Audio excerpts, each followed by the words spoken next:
अस्सलाम वालेकुम स्टूडेंट्स, उम्मीद है आप खैर ऑफिस से होंगे। आप देख रहे हैं मेरा YouTube channel solve with Naeem. मैं हूं आपका मेंटोर नईम मंजूम और आज की क्लास के अंदर हम डिस्कस करने वाले हैं कि क्वाड्रेटिक इक्वेशंस को बाय फैक्टराइजेशन मेथड से किस तरह से सॉल्व किया जाएगा। तो चलिए आज की क्लास करते हैं शुरू।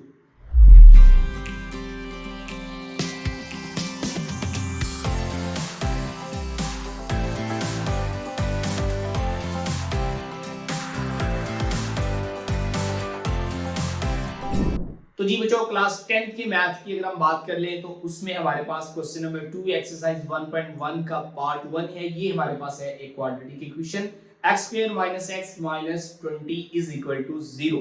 तो बच्चों आज हम इसको करेंगे सॉल्व बाय फैक्टराइजेशन मेथड से, जिसका दूसरा नेम है आप कह लें कि मिडिल टर्म ब्रेक। इसको किस तरह से किया जाएगा, एक्चुअल में इसमें क्या करना होता है कि हमने मिडिल टर्म जो है उसी को ब्रेक करना है। उसको ब्रेक करने के लिए हमने काफी टेक्निक यूज करनी है और इसी के दौरान हमारी फैक्टराइजेशन भी हो जाएगी और हम एक मेथड भी सीख लेंगे मिडिल टर्म ब्रेक एक्चुअल में क्या होता है। तो बच्चों आइए स्टार्ट करते हैं, इसको देखते हैं क्वेश्चंस को। तो सबसे पहले यहाँ पर देखेंगे आपको तीन वैल्यू टोटल नजर आ रही है, x² - x एंड -20 = 0। आपने करना यूं है कि जो स्क्वायर वाला पोर्शन है वो सारे का सारा आपने ले लेना है और उसके बाद जो कांस्टेंट टर्म है वो आपने ले लेनी है और इन दोनों को करवाना है आपने मल्टीप्लाई, और जो आंसर आता है उसको एक साइड पे आपने महफूज कर लेना है, एक साइड पे लिख देना है। ठीक है जी, हमारे पास आंसर क्या आता है -20x²। अब दूसरा स्टेप आपने क्या करना है कि आपने कोई ऐसे दो नंबर चूज करने हैं जिनको आप मल्टीप्लाई करवाएं तो आपके पास आंसर आए -20x²। जी हाँ, वही आंसर आना चाहिए जो इन दोनों टर्म्स को आपस में मल्टीप्लाई करवाने के बाद आंसर जनरेट होता है। अब आपने ये देखना है कि जो दो नंबर आपने लेने हैं अगर उनको मल्टीप्लाई करवाएं तो ये आंसर आए, और अगर उनको प्लस या माइनस करें तो आपके पास इन दोनों टर्म के दरमियान में जो टर्म लिखी हुई है -x, ये आंसर आना चाहिए। अब यहाँ पर हम दो नंबर ले लेते हैं। सबसे पहले हम नंबर लेते हैं 5x एंड 4x बच्चों। अब 5x और 4x को अगर हम मल्टीप्लाई करवाएंगे क्या आंसर आएगा 20x²। हमें यहाँ पर एक और बात देखनी है कि हमारे उस आंसर के साथ माइनस का साइन था, तो यहाँ पर अगर हम दोनों में से किसी एक वैल्यू के साथ भी माइनस का साइन लगाते हैं, लाइक 5 के साथ माइनस का साइन यूज करें या 4x के साथ माइनस का साइन यूज करें, तो रिजल्ट में आपको पता है कि हमारे पास माइनस ही मिलेगा, क्योंकि प्लस माइनस माइनस होता है। उसमें ये कॉन्सेप्ट ही नहीं होता कि बड़ी वैल्यू के साथ हो या छोटी वैल्यू के साथ हो, ये कॉन्सेप्ट तो हम प्लस माइनस में देखते हैं। तो यहाँ पर ये कंफ्यूजन नहीं है कि किस वैल्यू के साथ साइन लगाना है। तो बच्चों यहाँ पर हमने ये भी देखा है कि हमारे पास जो सेंटर वाली टर्म है मिडिल टर्म यानी कि -x, इन दोनों नंबरों को प्लस या माइनस करें तो वो आंसर आना चाहिए। और मान लो अगर मैं यहाँ पर यूज करता हूँ प्लस का साइन 5x के साथ और माइनस का साइन 4x के साथ, तो मेरे पास ओवरऑल रिजल्ट में क्या आंसर बचेगा, रिजल्ट में आंसर आ जाएगा बच्चों जी x, और ये x है प्लस का, यानी कि ये वाली जो अजम्पशन है, ये वाला जो पोर्शन है हम यूज कर ही नहीं सकते क्योंकि हमारे पास जो दरमियान वाली टर्म है वो नाराज हो जाएगी।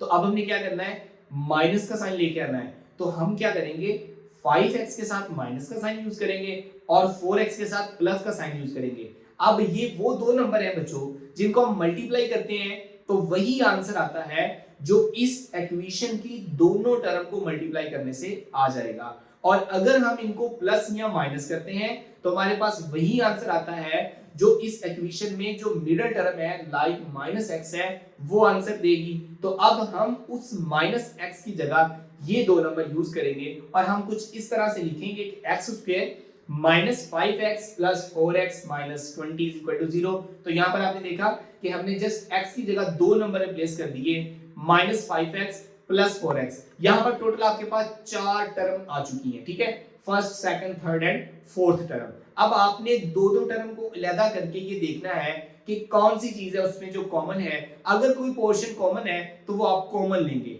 तो यहाँ पर हम देखते हैं कि x² - 5x में दोनों तरफ ही x है, तो हम इसमें x कॉमन ले लेते हैं। तो हमारे पास क्या आ जाएगा x × x - 5। और अगर आप दूसरी दोनों टर्म को देखें तो वहां आपको कोई कॉमन तो नजर ही नहीं आ रहा होगा, बट वहां पर कॉमन है। देखिए फर्स्ट वैल्यू है तो उसमें है 4x और सेकंड वैल्यू उसमें क्या है -20, यानी कि क्या है कि अगर आप 20 के दो पेयर बनाएं तो हमारे पास आ जाएगा 4 × 5 तो 20 आ जाएगा, यानी कि 4 उसमें एग्जिस्ट करता है। तो 4 को हम निकाल लेंगे बाहर और हमारे पास क्या बचेगा जी, हमारे पास बचेगा -5। तो यहाँ पर आपके पास दोनों में से आपने कॉमन लिए और आपके पास अंदर जो टर्म बच रही है x माइनस फाइव और x माइनस फाइव, ये दोनों तरफ सेम है, यानी कि एक ही आपके पास आंसर आता है। तो यहाँ पर आपने एक बात और ज़हन नशीं कर लेनी है, अगर ये दोनों वैल्यू कॉमन लेने के बाद आपके पास जो बाद में वैल्यू बचती है, अगर वो दोनों फैक्टर सेम आ जाते हैं तो यहाँ तक आपकी फैक्टराइजेशन ठीक है। और अगर ऐसा नहीं होता, प्लस माइनस की भी चेंजिंग आ जाती है, लाइक एक में आ गया x माइनस फाइव और दूसरे में आ जाता है x प्लस फाइव, तो यहाँ पर क्वेश्चन हो जाएगा गलत। यानी कि यहाँ पर आपको पता चल जाएगा कि आपका सवाल सही हो रहा है या गलत है। और अगर कहीं कंफ्यूजन है तो आपने दोबारा पिछला रिव्यू करना है और देखना है कि कहाँ पर मिस्टेक हुई है। अब बच्चों यहाँ पर अगेन हमारे पास दो टर्म आ जाती है, एक टर्म है x into x minus five और दूसरी टर्म है 4 इंटू एक्स माइनस फाइव। अब यहाँ पर x माइनस फाइव चूंकि दोनों फैक्टर में है तो हम कॉमन ले लेंगे इसको। x माइनस फाइव को अगर कॉमन लिया जाए तो हमारे पास रिमेनिंग क्या बचेगा? जी हाँ, रिमेनिंग हमारे पास पहले पोर्शन में बचेगा x और दूसरे पोर्शन में बचेगा प्लस 4। तो ये हमारे पास दो फैक्टर आ जाएंगे, x minus five into x plus 4 is equal to 0। तो यहाँ फैक्टर तो हमारे पास आ चुके हैं, फैक्टराइजेशन हो चुकी है, बट हमने इसका सोल्यूशन भी फाइंड करना है। तो अब हम क्या करेंगे, हम इन दोनों फैक्टर को 0 के इक्वल पुट करेंगे और देखेंगे कि x की कौन सी वैल्यू हो जिसके लिए ये इक्वेशन जो है वो सेटिस्फाई होती हो। तो अब यहाँ पर हमने अगर x माइनस फाइव को 0 के इक्वल पुट करते हैं तो हमारे पास आंसर आ जाएगा x इज इक्वल टू 5। और अगर हम दूसरा फैक्टर देखते हैं x plus 4 is equal to 0, तो वहां हमारे पास आंसर आ जाएगा x is equal to minus 5, क्योंकि इक्वल की दूसरी तरफ जैसे ही वैल्यू जाएगी तो उसका साइन चेंज हो जाएगा, पॉजिटिव है तो नेगेटिव, नेगेटिव है तो पॉजिटिव। तो बच्चों ये आ गया है हमारे पास इसका सॉल्यूशन सेट 5 एंड -4। तो ये हमने इस इक्वेशन को कर लिया है सॉल्व बाय फैक्टराइजेशन मेथड से। और इसका दूसरा नेम ये भी हो सकता है कि अगर आपको कोई टीचर कह दे कि भाई मिडिल टर्म ब्रेक से सॉल्व करें, तो यही मिडिल टर्म ब्रेक है, यही फैक्टराइजेशन मेथड है। और अगर आपको अच्छे से समझ आ गई होगी तो इस वीडियो को लाइक करें, अपने दोस्तों के साथ भी शेयर करें। और अगर अभी तक आपने हमारा चैनल सब्सक्राइब नहीं किया तो यार जल्दी से चैनल सब्सक्राइब कर लें, क्योंकि इन फ्यूचर इसी चैनल के ऊपर आपको बहुत ही अमेजिंग वीडियो देखने को मिलेगी। लास्ट वीडियो के लिए यार माजरत, क्योंकि उसमें कुछ रिजल्ट करके मुझे खुद भी समझ नहीं आई, क्योंकि लाइट्स का वहां पर थोड़ी सी प्रॉब्लम थी। और जैसे ही वो इशू रिजॉल्व होता है तो हम इंशाल्लाह अगेन जो है लाइट बोर्ड के ऊपर वीडियो रिकॉर्ड करेंगे। अपना ख्याल रखिएगा, stay motivated and keep learning. Allah Hafiz.